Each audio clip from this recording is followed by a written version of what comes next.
Doutor, testemunhas familiares valem?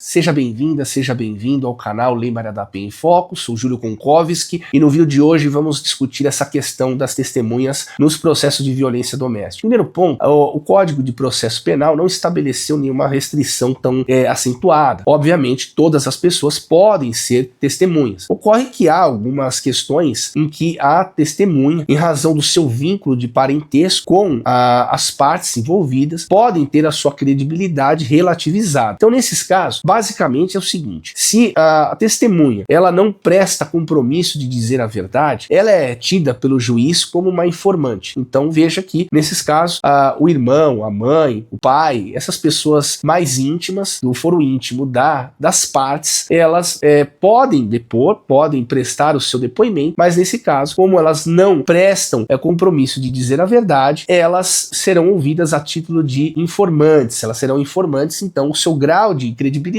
será menor, o juiz deverá analisar e tomar a sua versão com mais reservas e mais cautela, perfeito? Agora, o que eu trago para discussão é que muitas vezes na prática, o que nós temos testemunhado naquele chão de fábrica que nós atuamos, é que infelizmente as testemunhas arroladas pela suposta vítima estão sendo ouvidas muitas vezes na condição de testemunhas, mesmo sendo parentes próximos dela. E ao contrário, as testemunhas, os parentes arrolados pelo acusado, acabam sendo ouvidas como informantes, ferindo o princípio da isonomia, da igualdade. Então, em vários processos em que nós atuamos, percebemos que há sempre uma predileção em conferir maior credibilidade para aquelas testemunhas mais próximas da suposta vítima. É óbvio que aqui nós temos que ter um bom senso. Nos processos de violência doméstica, o que geralmente acontece dentro de casa, dentro do ambiente privado, onde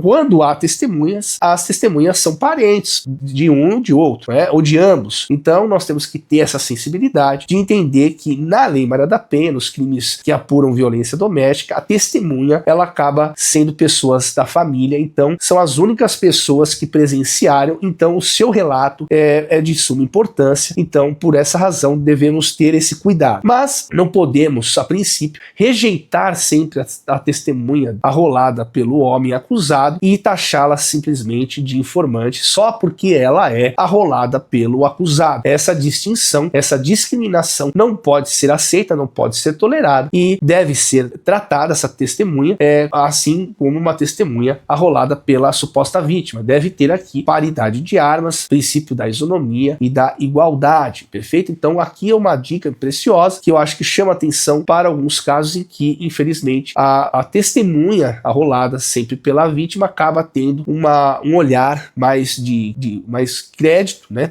Há um crédito maior pelo seu depoimento do que aquela testemunha arrolada pelo homem acusado. Perfeito? Eu gostaria de ouvir, de ler a sua opinião. Se esse vídeo fez sentido para você, compartilhe ele, dê o seu like, junte-se a nós, porque aqui é no Fio do Bigode. E lembre-se, respeite as mulheres.